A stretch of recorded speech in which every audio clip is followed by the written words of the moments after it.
Vamos lá, né? Iniciando aí a última parte aí do nosso mini curso, a parte aerodinâmica, né? Onde hoje a gente vai falar sobre o balanço aerodinâmico, né? A influência dele dentro de um carro de corrida.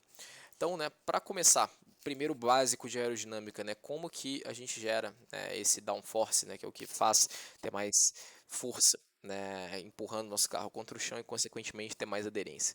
Parte do princípio de Bernoulli, né, um nome mais complexo, mas que é relativamente muito simples, né? Quando você encontra uma superfície, quando o ar encontra uma superfície, né, ele vai chegar no mesmo tempo, né, assim que ele é separado, essas coisas que foram separadas vão chegar no mesmo momento, né? Seja ele percorrendo o caminho mais longo, né, que é o que passa aqui por cima, ou o caminho mais curto, que é o que passa aqui por baixo. Tá?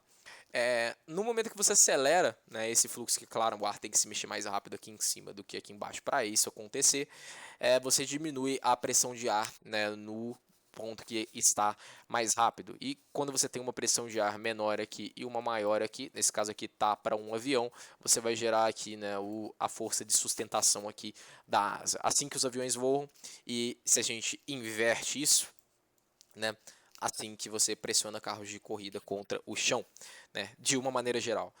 E aí você pode ter asas dianteiras, asas traseiras, você pode trabalhar o seu assoalho para o seu carro atuar como uma asa, enfim, tem várias maneiras de fazer isso, né, que eu vou cobrir na parte de dispositivos aerodinâmicos, mas o conceito básico é esse. Tá? E aí, só que isso, né, vem com vamos dizer, uma punição, vamos dizer assim, né, que é o arrasto. Tá?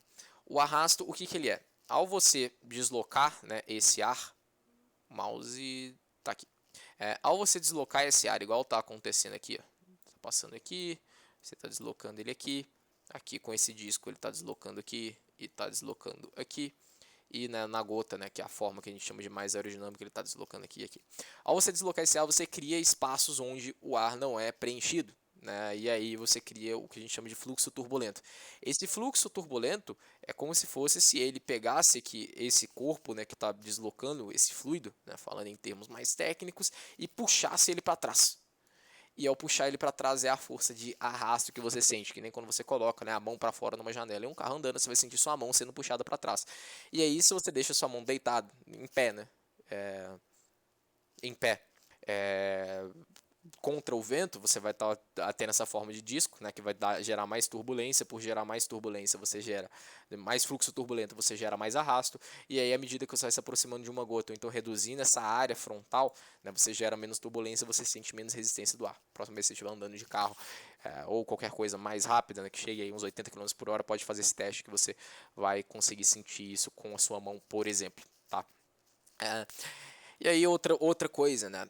Essa asa, se você aumenta o ângulo de ataque dela, né, que é inclinar ela, você vai, querendo ou não, gerar, né, aqui tá com -8 de ângulo de ataque, que é o menor arrasto possível, porém também não gera nenhuma sustentação aqui no caso, né? Lembra o carro de corrida, a gente vai pensar em invertido. Vamos pegar aqui que tem muito mais figurinhas de aviação do que de carro. Né? E aí, se você aumenta o ângulo de ataque, você gera aqui quase o seu, vamos dizer assim, a sua sustentação máxima, porém você já aumenta aqui, né, esse arrasto, e aí chega num ponto que você começa até a dar, passa desse ponto, você tem muito ângulo de ataque, você não vai gerar mais sustentação e você só vai gerar mais arrasto, né, vai chegar na situação do disco aqui, né, então o ângulo de ataque, a relação entre o ângulo de ataque e o arrasto, quanto mais você aumenta esse ângulo de ataque, mais você vai ter arrasto de uma maneira geral, porém você vai produzir mais, né, downforce aí pro nosso caso, então tem sempre aí esse compromisso. Tá? Numa asa, né, de carro de corrida, né, peguei aqui esse exemplo, né, aqui isso é o coeficiente de sustentação. Claro que a gente em carro de corrida quer ter ele negativo, então você vê que aqui, né, a gente começa com um ângulo de ataque positivo, você vê que essa asa ela já é construída invertida, né, então a velocidade está maior aqui do que aqui, e aí você, né, gera uma pressão menor aqui e maior aqui, o que gera o downforce, né, ao contrário do que era essa asa aqui do primeiro slide, né, que já é uma asa voltada aí para carro de corrida.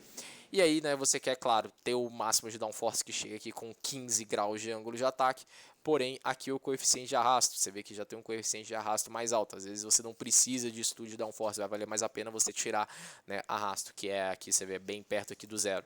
E esse arrasto ele vai aumentar, né, progressivamente, não é linearmente, com o seu ângulo de ataque. Então você vê que ângulos de ataque maiores vão ter diferenças maiores do que se você tira, né? Você tem, por exemplo, uma asa com ângulo de ataque menor, você tira a asa já não vai fazer mais tanto efeito, mas talvez faça um efeito ainda igualmente grande em perder, né, a capacidade de downforce. Então é importante ver, né, a curva da sua asa. Existem alguns sites que têm formatos de aerofólio, né? Se você medir a asa do seu carro, provavelmente ele vai copiar algum aerofólio que já existe dentro desses aerofólios padrões, ou vai ter algum muito próximo, e aí você consegue ter uma boa ideia de como que essa asa vai se comportar, tá? E aqui, né, o exemplo aí desenhado dentro de um carro de corrida, né? Aqui você tem a pressão, né, que chega aqui, e aí ela passa, você vê que aqui tem a pressão atmosférica, aqui está abaixo da pressão atmosférica, então é uma pressão baixa, uma pressão alta aqui na asa, principalmente aqui nesse final da asa, né, que é uma parte que vai produzir aí a maior parte do downforce, e aí, né, a pressão alta aqui, pressão baixa aqui, força para baixo, que é representado aqui por essas setas, né. Esse é o mecanismo, né, de geração de downforce. E como que um carro de corrida, né, vai gerar isso? Bom, vai depender de alguns fatores. Primeiro, a altura dianteira e a altura traseira do carro vão ser grandes influenciadores, né, principalmente que os carros hoje eles são trabalhados inteiros para gerar, né, essa pressão aerodinâmica. E aí a gente usa isso que a gente chama de mapas aerodinâmicos, que geralmente o fabricante fornece para a gente. Se não, tem como fazer ele por engenharia reversa através de ou você coloca um extensômetro aí na sua roda, ou então você mede pela compressão da sua suspensão, porque, né, quanto mais força, mais a suspensão vai estar comprimida. Tem outras maneiras de fazer, né, mas se o fabricante, a maioria dos fabricantes, né, pensando mais lá no alto nível, já vão te fornecer, né, esse mapa aerodinâmico para você trabalhar. Então, o que ele é? Ele é um gráfico 3D, vamos dizer assim, né, que é em formato de forma de calor. Aqui a gente tem na altura dianteira do carro, nesse eixo, aqui a altura traseira, e onde está vermelho aqui ele está produzindo mais o que está dizendo aqui. Então, nesse caso aqui, downforce dianteiro, para esse gráfico downforce traseiro, para esse gráfico downforce total, e para esse gráfico aqui arrasto.